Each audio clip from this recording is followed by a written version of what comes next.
right, where do we begin in the disaster that this movie was? So this is Tim Burton's Alice in Wonderland. It's a sequel to the Disney's Alice in Wonderland.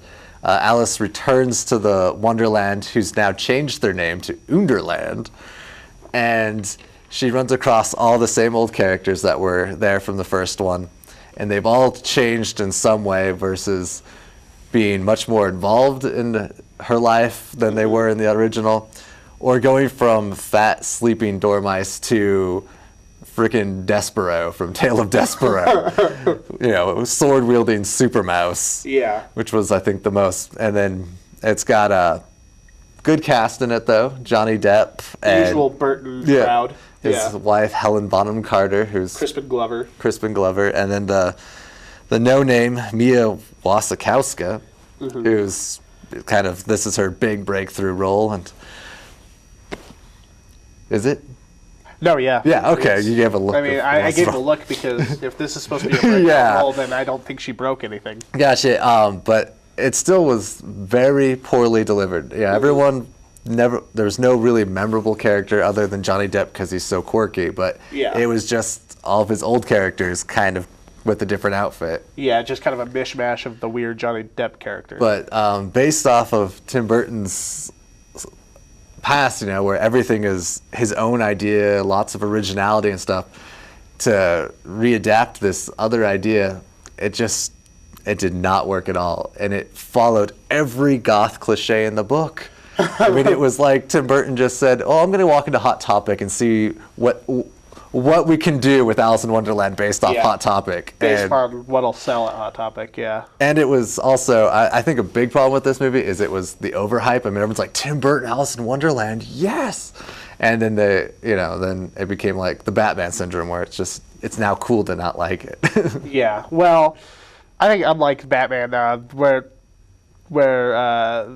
to not like it just because it's simply cool would be a bit of snobbery. I think Alice in Wonderland completely deserves the dislike. Yeah. I feel really bad saying this because Tim Burton used to be one of my favorite directors, and he had so many great hits in the 90s and when he first started out, and now I really feel like he just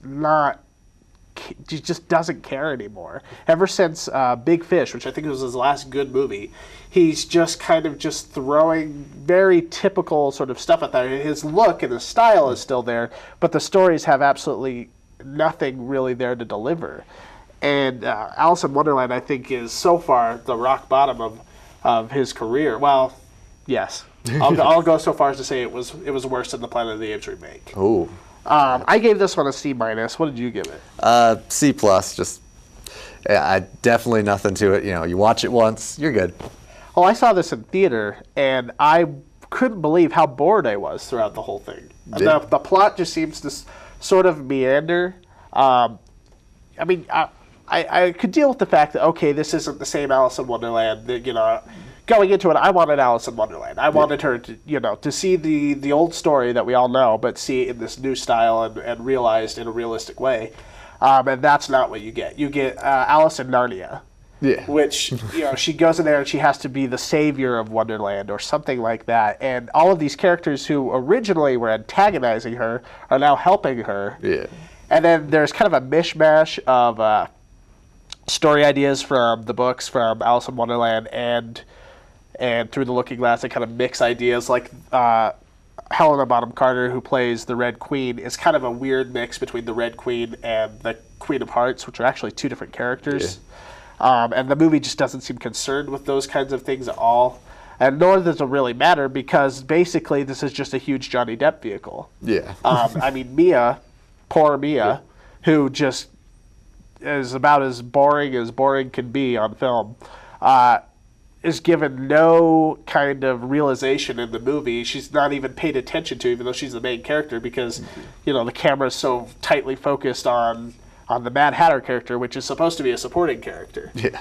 So, and then it ends with this huge climactic battle, which is just asinine in the first place. So, yeah, I was very unhappy with this film, and I am sad to say that I don't even know if I really can call myself a Tim Burton fan anymore. At least not anything he's done in the last 10 years.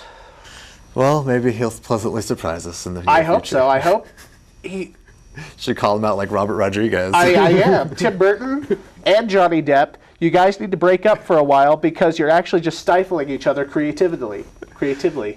And Helena Bonham Carter, you too. Just find some new actors, do a script that you know is good. I know that you've once said that you can't tell a good script from a bad script, and that's becoming glaringly obvious now. So find someone who does know the difference and let them tell you whether or not it's a good script, and do it with about $30 million less. And let's do something interesting like Big Fish or Ed Wood.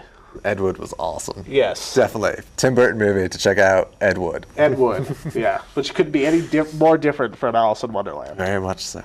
So, I think that's our show Yep, today. that's it. We violently disagreed on Valentine's Day, but pretty much had the same understanding for The Wolfman, Alice in Wonderland, and The Road. Check out The Road, definitely.